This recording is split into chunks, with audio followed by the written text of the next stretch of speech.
Hi, welcome to the 2020 Redesign Conference. We are going virtual this year and we are so glad to have you with us. I'm Sarah Perryman. I'm the Redesign Coordinator at KSDE. And today you are going to learn a little bit about the redesign process, the blending of design thinking and the 4 disciplines of execution. And my name is Jay Scott. I'm the Secondary Redesign Specialist here at KSDE. I work with Sarah every day. And we welcome you to this session on the process. This is really the how of redesign, which is really a never-ending endeavor. As you all know, continuous school or district improvement doesn't have a finish line. And the process we're going to discuss with you today can be utilized over and over for virtually any situation where improvement is desired.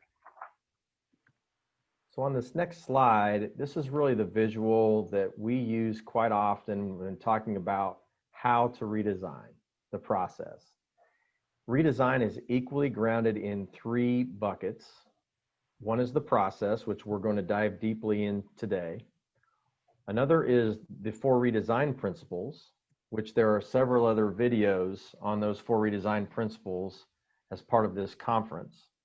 And then we also have the conditions of redesign, which really speak to the culture of change in your school and shared leadership. So those 3 buckets, process, principles, and conditions, make up Kansas Can School Redesign. Today, again, we're going to dive deep into the process side of it and talk about how redesign is a blending, as you see on this graphic, of design thinking with the 4 disciplines of execution. It's abbreviated as 4DX on this slide. So Sarah is going to take you through design thinking, and then I will talk us through the 4 disciplines of execution. But just so you know, we coach schools to blend these 2 processes together as they continually redesign their system. Great, thanks, Jay. So I'm going to kick us off with design thinking. So this is the graphic that we like to use when talking about design thinking. Design thinking has 5 parts that all revolve around reflection and iteration. So design thinking formally starts with empathizing. That's when you get to know your student or your staff member or your stakeholder. You're empathizing and trying to understand the needs of your stakeholder.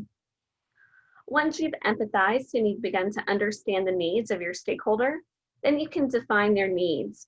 What are the needs that you need to address? What are those challenges that you need to work to overcome? And once you've defined what it is that you need to address, you'll then begin ideating or brainstorming solutions. Once you've come up with some solutions or some ideas to try, you'll then want to turn that into a prototype. What's that model that or that action plan that you want to develop, that strategy for how you're going to address that need. And then once you have that action plan, then you begin to test it. You begin to implement that strategy, and as you're implementing that strategy, again, you need to continue to reflect and iterate as information becomes available. So as you're testing that strategy, you're going to be empathizing, again, with your stakeholder. Is this strategy working? Is it getting that desired effect? If it's not, then maybe you need to define and ideate again to come up with new ways to pivot that strategy to make sure that it's having impact. So design thinking, while you might initially work through each step in a linear fashion, we know that when design thinking is implemented, you're going to continue to revisit those steps that you previously have gone through in order to make those pivots and adjustments as needed.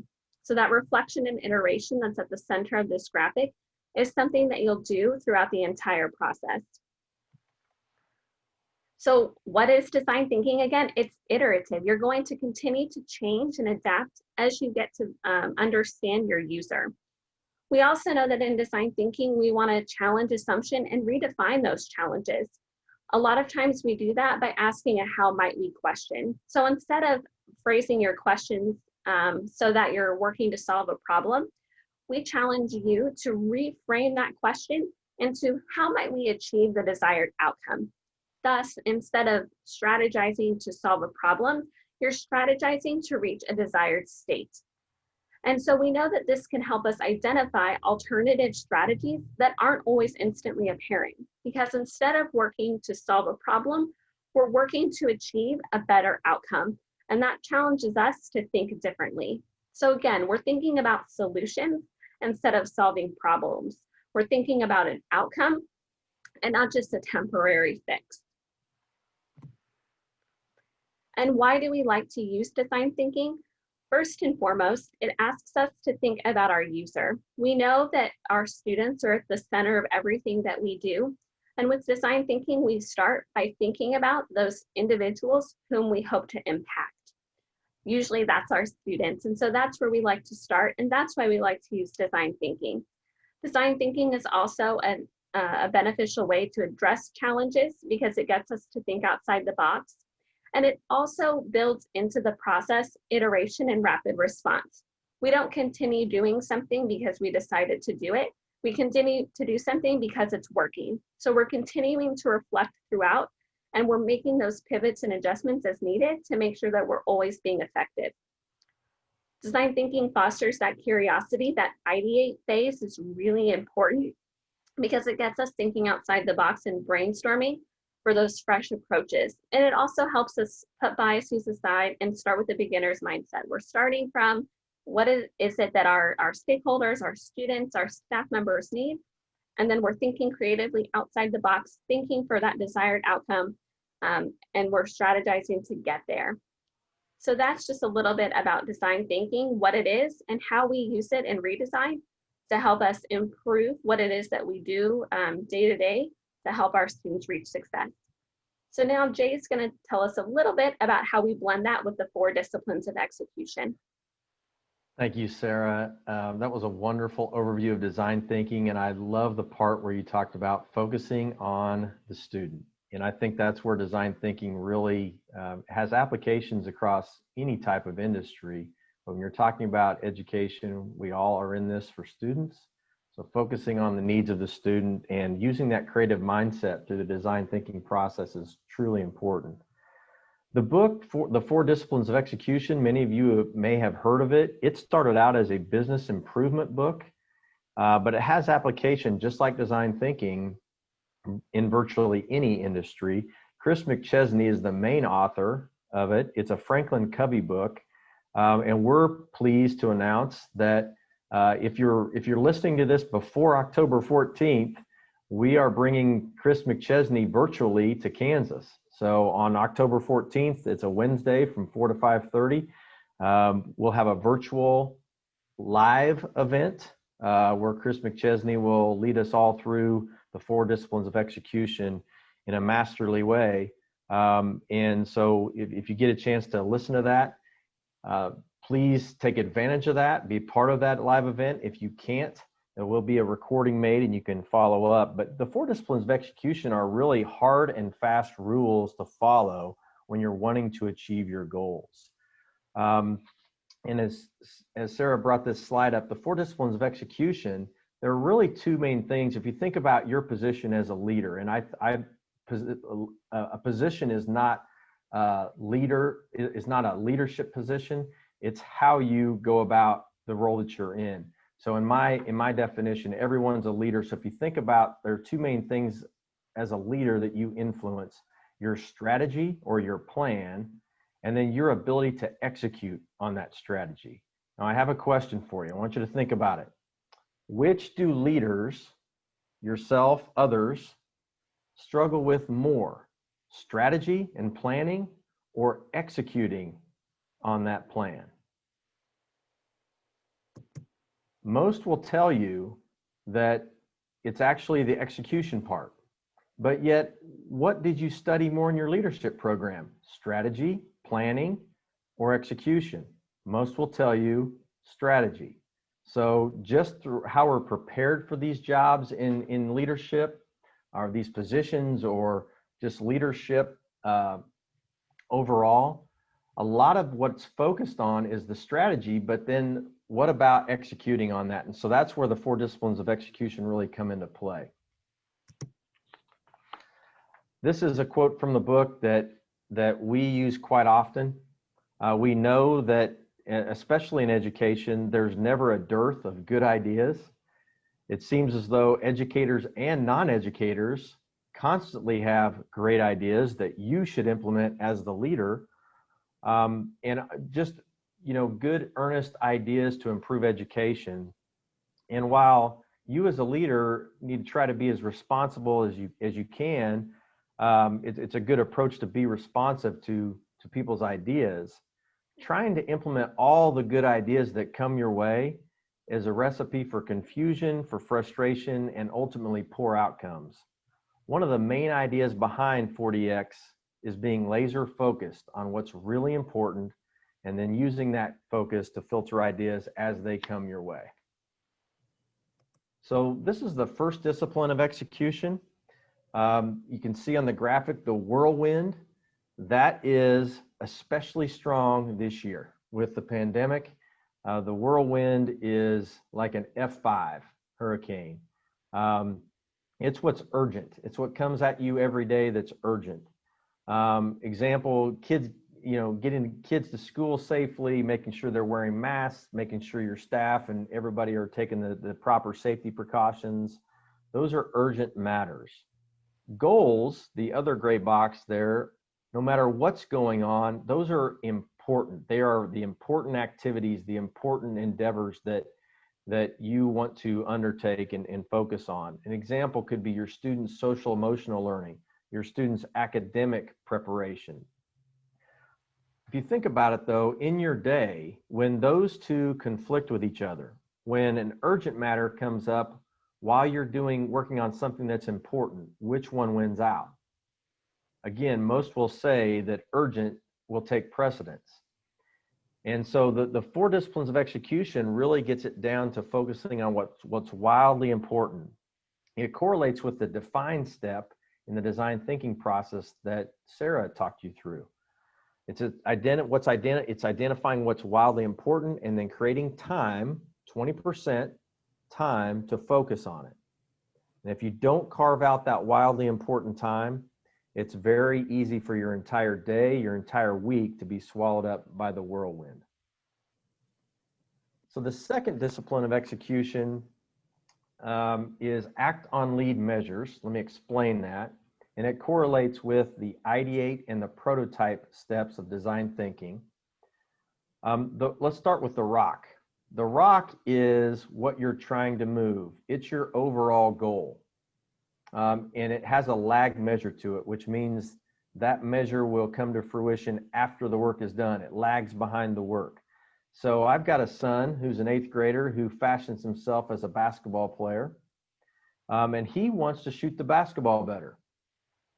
He wants his rock for this upcoming season is he wants to increase his shooting percentage.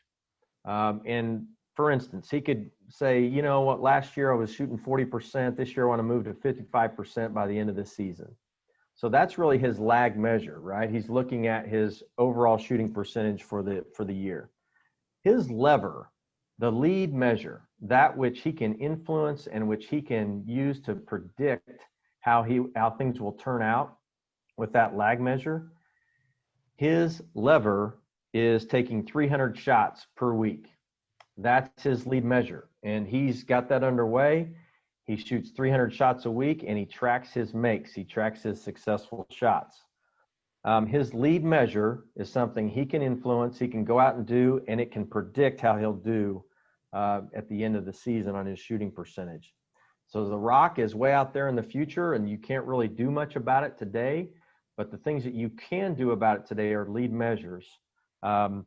And so his time shooting 300 shots each week is really his 20% important time, because he's got other things as an 8th grader that's wrapped up in the whirlwind.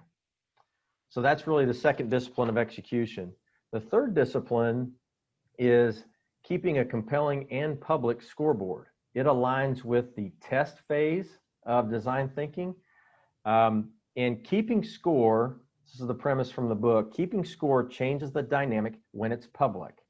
So if you think back to Colin and his taking 300 shots a week and tracking his makes, he has a scoreboard for that. He simply jots down for the week how many shots he made out of 300, and he tracks that week to week.